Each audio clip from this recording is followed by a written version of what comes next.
katakanlah kita yang madhab Syafi'i. Kita pergi jumpa satu orang madhab Maliki. Contohnya. Tanya dia, hang kahwin ada saksi tak? Dia kata, tak ada. Aku kahwin tak ada saksi. Ada wali.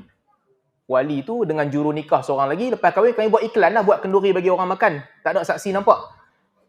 Perkahwinan dia itu, untuk dia telah pun sah. Untuk kita tak sah. Kita tak boleh hukum dia berdasarkan apa yang kita faham. Wih, hang kahwin tak sah macam tu, kira hang berzina lah kira. Anak-anak ni semua nak nikah.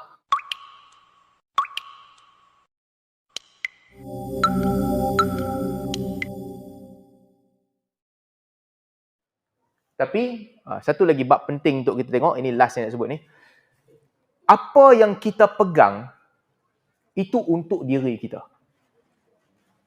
Kita tak boleh nilai orang lain berdasarkan pegangan kita. Ini sangat penting. Sebab dalam sejarah Islam telah pun menjadi rekod kafir-mengkafir sampai sebahagian orang tak mau semayang di belakang imam mazhab lain, isu ni, sebab isu ni. Sebahagian orang tak mau kahwinkan anak dengan orang lain kerana isu ini. Apa yang kita pegang, itu untuk kita. Kalau dia tak pegang begitu, dia dianggap telah pun menunaikan tanggungjawab dia, kita tunaikan tanggungjawab kita. Kalau atas pegangan kita lah, contoh atas pegangan kita, ibadat ni tak sah. Ataupun, saya bagi contoh perkahwinan lah. Perkahwinan yang tak sah pada kita, rukun-rukun yang kita pegang, kalau tak ada rukun tu tak sah, itu pada kita. Tapi kita tak boleh wajibkan orang lain dengan rukun yang sama. Kita mazhab Syafi'i. Perkahwinan tak boleh jadi perkahwinan, mesti ada dua asas penting. Dua rukun penting yang mesti ada di antara rukun kahwin ni adalah saksi dan juga wali. Tak ada persetujuan wali, perkahwinan tu tak sah. Kalau bapa tak mau jadi wali, dia kena cari wali hakim, pergi ke mahkamah. Mahkamah tu kena panggil bapa dia. Pasal apa hang tak mau bagi anak kahwin? Bapa dia kalau ada alasan yang munasabah tak mau bagi anak dia kahwin, yang dia nak kahwin ni, dia ni isap dadah ke, minum ketum ke, tak bertanggungjawab ke, mahkamah boleh dengar perkataan bapa dia. Okey. Ada asas untuk tak mau bagi anak kahwin. Macam mana nak bagi anak saya kahwin? Laki yang dia pilih sebaya dengan saya. Contoh, okey. Mahkamah boleh fikir. Contohlah, mahkamah boleh fikir. Kalau ada asas. Kalau tidak ada asas. Tidak ada asas. Pasal apa anak nak kahwin, pasal apa tak bagi kahwin? Saya tak mau bagi kahwin, anak saya duk kerja kilang lah ni, sebulan 500 dia bagi, kalau dia kahwin, dia tak bagi kat saya duit lah. Okay, mahkamah fikir, yang ni hang untuk kepentingan hang tak bagi kahwin, bukan untuk kepentingan anak tu. So, wali hakim boleh overrule lah. Yang ni bukan untuk kepentingan anak, ni untuk kepentingan hang. So, kalau bapa tak setuju, boleh pergi kepada wali hakim. Tapi wali penting dalam mazhab Syafi'i. Saksi penting, 2 orang saksi. 2 orang saksi. Yang mesti dengar perkahwinan itu berlaku. Kalau saksi kata, saya tak berapa dengar, ulang sekali lagi, suara kuat sikit boleh? Dia kena ulang. Kalau saksi tak berapa dengar lah. Sebab dia kena bagi saksi dengar. Biasa saksi kan orang dipilih orang tua-tua, orang tua-tua umur 70, 80 lebih, telinga pun tak berapa bagus kan. Kalau pelan sikit suara, saksi dia terulang. Boleh ulang sekali lagi, saya tak berapa dengar. Kalau saksi tak dengar, dalam mazhab Syafi'i, kena sekali lagi. Kena sekali lagi. Tapi saksi sahaja yang wajib dengar. Bukan belakang. Saksi tak boleh tanya. Yang belakang tu dengar tak tadi pengantin cakap? Ini bukan. Pakcik dengar ke tak? Saya dengar tapi saya nak tanya orang belakang dengar ke tak? Tak payah. Hang seorang dengar sudahlah. Yang tu bully. Bukan kita kata tak boleh nak suruh repeat. Kalau sampai saksi pun tak dengar. Kan? Kalau saksi pun tak boleh dengar. Ataupun lelaki tu kalau sebutan dia pun kadang-kadang teruk sangat. Perempuan tu nama Salmah, dia pergi sebut Salman ke. Contohlah. Teruk sangat saksi boleh kata, sebut sekali lagi elok boleh tak? Contohlah, contoh. Saksi kena ada dalam mazhab Syafi'i. Tapi saksi sahaja. Saksi dah dengar, sudah. Hang tak payah duduk sibuk. Saya dengar, tapi saya risau orang belakang tak berapa dengar. Tak payah. Orang belakang punya pasal. Saksi tu hang. Yang dapat upah RM40, jadi saksi tu hang. Bukan orang belakang. Jangan sibuk orang belakang. Mazhab Syafi'i. Baik. Itu mazhab kita. Jadi kalau tak ada saksi, baru akad Tok Kadi kata sahaja. Tok Kadi kata, saya nikahkan kamu dengan sekian, dengan mas kahwin sekian. Tak ada dia nak ucap saya terima, saksi mati. Saksi tu padam seorang. Dia kena start balik panggil saksi baru. Tak apa, boleh. Dia kan ada jawatan kuasa kan, yang uruskan jenazah dia, buat pergi jauh-jauh sikit, buat main saksi baru pula. Kahwin sekali lagi. Sebab saksi tu dah KO sebelum ni lah. Tapi boleh tukar saksi lain lah. Pakcik ni dah mati. Ada pakcik mana-mana dengar lah tadi? Saya dengar. Bolehlah sign bubuh nama orang lain. Ala kulli hal, itu mazhab kita. Katakanlah orang yang mengikut mazhab Maliki. Mazhab Maliki kata tak perlu saksi. Dia perlu iklankan perkahwinan. Perkahwinan tak boleh sembunyi-sembunyi.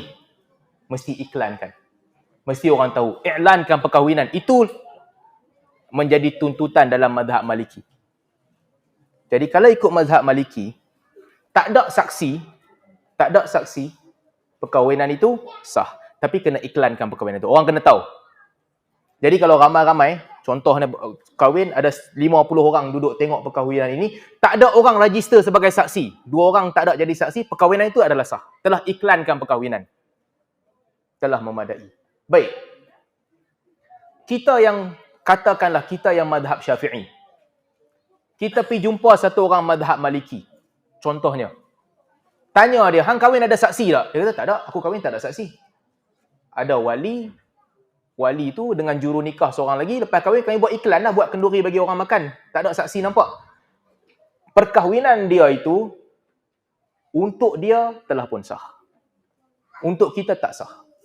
Kita tak boleh hukum dia berdasarkan apa yang kita faham.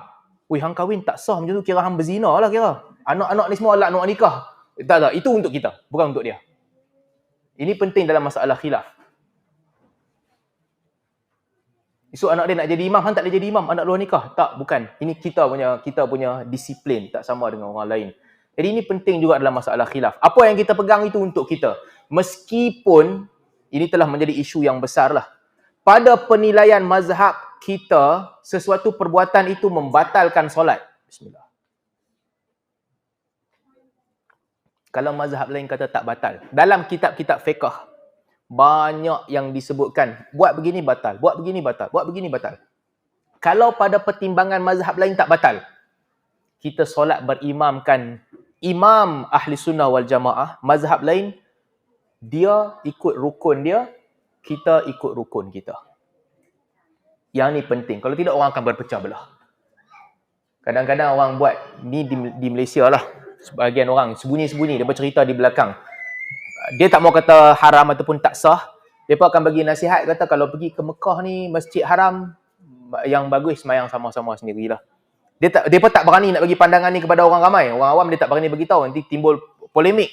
Tapi sebahagian daripada pembesar-pembesar yang memegang jawatan, orang tua-tua mereka ni, tokoh-tokoh yang dianggap agama, pada dia, saya tak semayang jemaah di Masjidil Haram. Sebahagian daripada mereka diceritakan oleh murid-murid mereka. Tok guru ni, tuan guru ni, dia pergi Masjid Haram, dia tak solat jemaah. Dia solat di bilik dia. Dia pergi ke Masjid Haram, dia tak solat. Sebahagian mereka dalam usrah kecil-kecil. Dalam usrah kecil-kecil, dia akan cerita ke orang, makruh lah kalau solat. Ini kesalahan yang sangat besar dan kena berhati-hati, rugi. Orang pergi ke Masjidil Haram, peluang seumur hidup sekali, pergi jumpa mutawif yang tak tentu halal ni, bagi fatwa merepek-merepek. Rugilah. Bagi fatwa tak boleh, makruh. Mazhab mereka lain tak sama dengan mazhab kita, semayang sama-sama kita. Dia bagi fatwa macam tu. Kita kenal juga lah. Ada juga orang bagi fatwa ni. Lepas tu duduk dalam bilik, isap rokok ramai-ramai. Isap rokok makruh je. Ada, bukan tak ada. Hotel-hotel kat Mekah tu.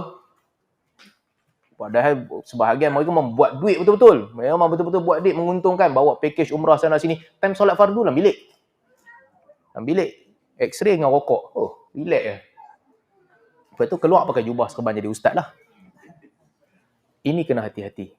Walaupun pada mazhab kita perbuatan itu membatalkan solat. Kalau mazhab dia tak, kita ikut apa yang kita pegang, dia ikut apa yang dia pegang.